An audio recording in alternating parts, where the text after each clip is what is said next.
এখন যে কথাগুলো শুনবেন, এই কথাগুলো ঢাকা বিশ্ববিদ্যালয় শিক্ষার্থী সংসদ গ্রুপ থেকে কপি করা। গ্রুপে যে পোস্টটি করা হয়েছিল সেই পোস্টটি আপনাদের সামনে তুলে ধরছি। ফজলুল হক বাসী, উনি চোর ছিল না, বরগুনা পাথরঘাটার সন্তান, মেধাবী সন্তান তোফাজ্জেল ভাই ভালো রেজাল্ট নিয়ে পাথরঘাটা কলেজে ভর্তি হন। ঠিক ওই সময় তার ভাগ্য তার সাথে নিষ্ঠুরতা করে। স্থানীয় চেয়ারম্যানের মেয়ের সাথে প্রেম হয়। তা কপালে সয় নাই। ওই মেয়েকে অন্য জায়গায় বিয়ে দেওয়া হয়।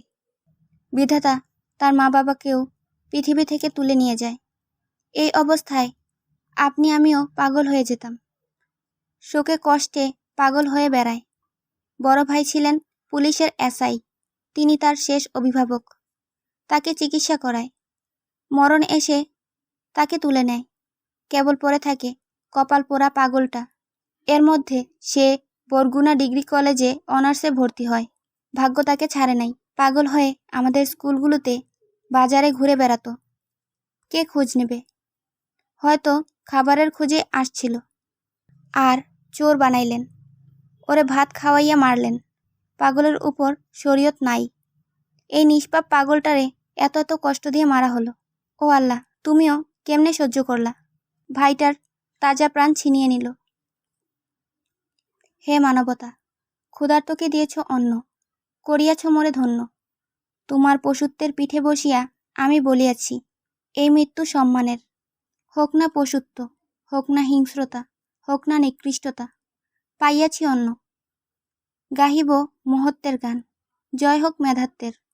আমার সমগ্র দেহ কেঁপে জয় জয়কার। পাষণ্ডের আকাশে ছাপিয়া দিয়াছি রক্তিম আভায়। কৃতজ্ঞ এই মানবতার। এই কবিতাটি লিখেছেন তাসনিয়া অন্তি।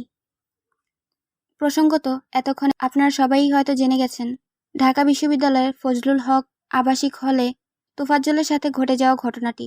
জানা গেছে তিনি মানসিক ভারসাম্যহীন ছিলেন এবং তার পরিবারে কেউই ছিল না। তার বাবা সড়ক দুর্ঘটনায় এবং তার মা এবং ভাই দুজনই ক্যান্সারে মারা গিয়েছেন। তারপর থেকেই তার মানসিক অবস্থা ভালো ছিল না। তিনি মানসিক ভারসাম্যহীন হয়ে পথে পথে ঘুরে বেড়াতেন। মেধাবী ছিলেন তোফাজ্জেল। একসময় রাজনীতিতেও সক্রিয়ভাবে অংশগ্রহণ করেছিলেন। ছিলেন বরগুনার ছাত্রলীগের সভাপতিও।